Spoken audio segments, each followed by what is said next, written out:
Bugungi darsimizda hurmatli talabalar, qayta yuklanuvchi metodlar va o'z-o'ziga murojaat qiladigan metodlar haqida gaplashamiz. Keling, men buni qanday bo'lishini ko'rsataman. Keling, bizga metod yaratib olaylik. Ikkita metod bo'lsin. Static int tipidagi qanaqadir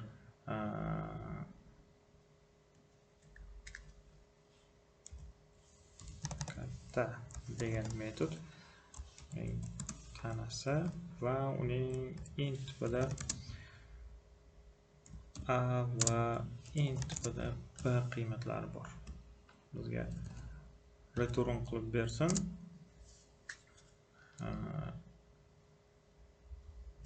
A katta bo'lsa b dan a ni, aks holda b ni. Bo'ldi. Demak, shart amalidan xabaringiz bor. O'sha shart if ning o'rniga men shart amalini qo'lladim bu yerda. Va xuddi shunday yana bitta metodimiz bor.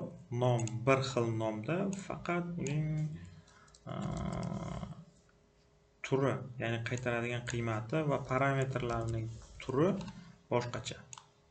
Demak,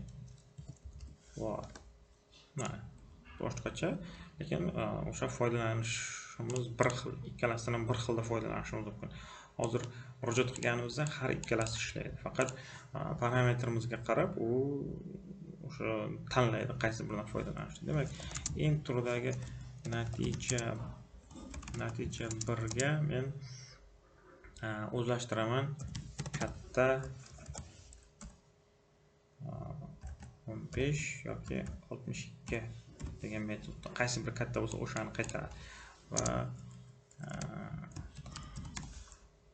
also write qilaman natija 1 ni.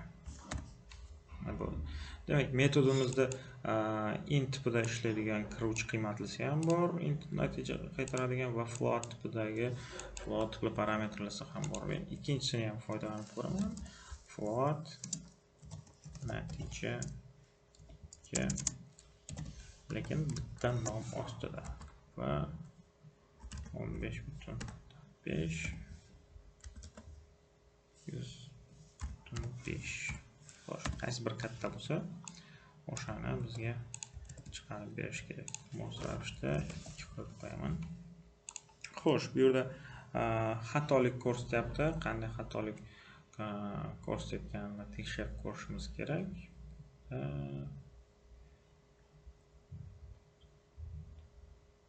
Demak, int tipidagi o'sha metodga murojaat qilyapti dastlab.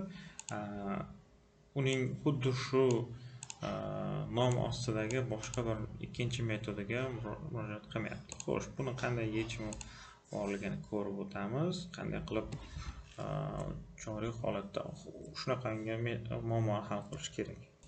Xo'sh, demak, bizda shunday muammo kuzatildiki, nuqta bilan berilgandan so'ng agar biz f qo'ymasak, bu double tipida deb o'qiladi menimcha standart holatda. Demak, o'shaning uchun f qo'yib qo'yamiz. Bu 15.5 sifatida qoladi, faqat f tushunchasi buning float tipida ekanligi. Demak, turning qaysi tipdagi ekanligiga qarab metodlardan qaysi birini tanlash kerakligini o'zi avtomatik tanlab olyapti. Ishlatib ko'ramiz. 62 va 58. Birinchi metodimiz ishlatish natijasida 62 chiqadi, bu to'g'ri.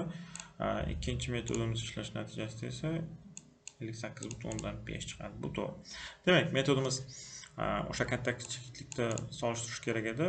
Asosiy ishimiz bu metodlarning qayta yuklanishi edi. Demak, bir xil nomdagi metodlar parametrlari soni, ularning turi har xil bo'lishiga qaramasdan, o'zlarining ham turi har xil bo'lishiga qaramasdan ishlayveradi. Dasturning o'zi esa qaysi biridan qaysi vaqtda qanday foydalanishni o'zi hal qiladi. Bu o'sha qayta yuklanuvchi metodlar. Bu klasslar bilan ishlaganimizda, obyektlar bilan ishlaganimizda bu borada yana yangicha tushunchalarimiz paydo bo'ladi. Keling, hozir endi biz qayta o'ziga murojaat qiluvchi, demak qayta o'ziga murojaat qiluvchi metod haqida gaplashamiz.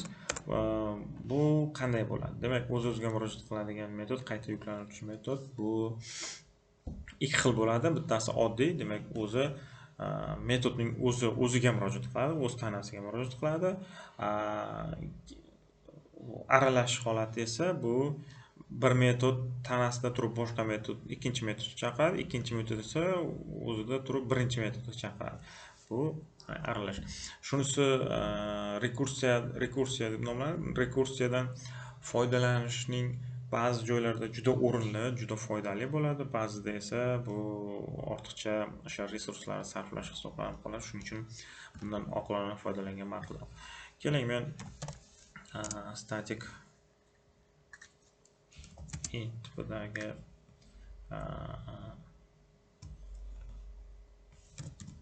factorial degan metod yaratay.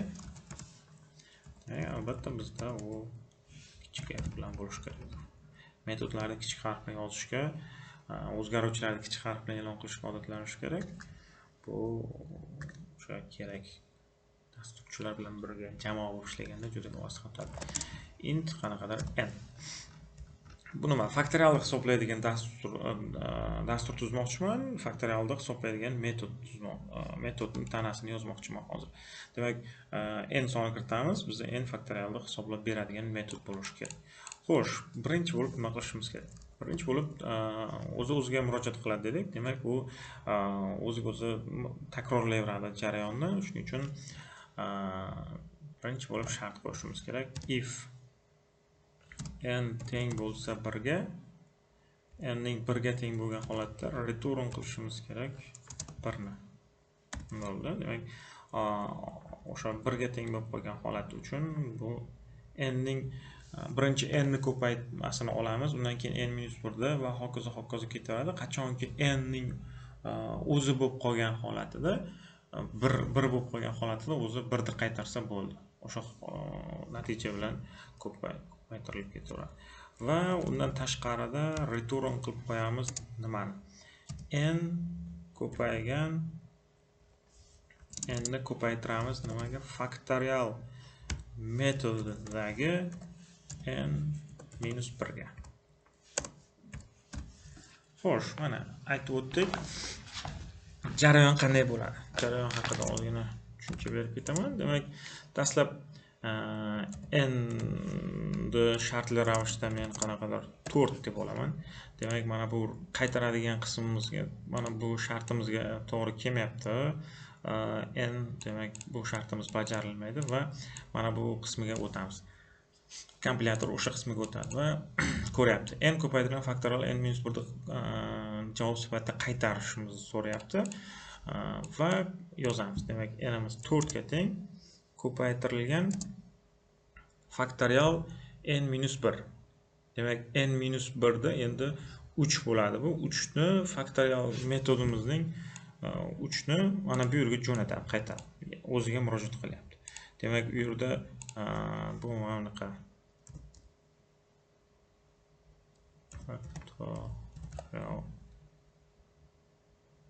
faktorial 3 ni hisoblashimiz kerak deyapti. Faktorial 3 ning o'zi esa nimaga teng? Faktorial 3 ni o'zini hisoblashimiz uchun, demak, hozirgi holatimizda n 3 ga teng. Bu shartimiz bajarilmaydi va yozamiz. 3 ko'paytirilgan, bu yerda yozib ketaman. 3 ko'paytirilgan faktorial ga va shu zaylda davom etamiz. Faktorial 2 miz nimaga teng? 2 ko'paytirilgan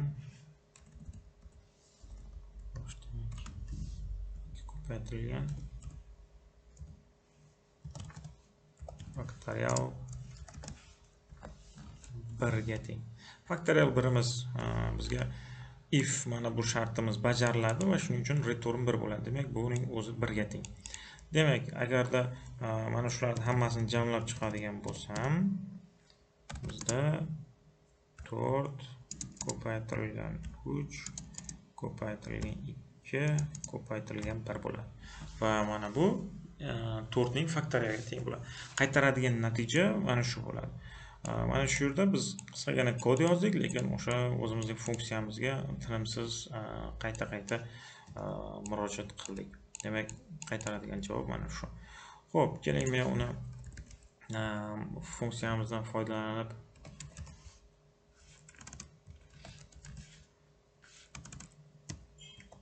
console write qilaman. Masalan, faktorial 4 ning qiymatini chop etishini so'rayman dasturdan. Xo'sh, bir marta ishlatib ko'ramiz. Demak, 24. Menimcha o'sha to'g'ri ishlayapti.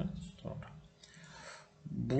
Bugungi darsimiz uchun mana shu savollar bo'lsa, bemalol o'sha murojaat qilishingiz mumkin.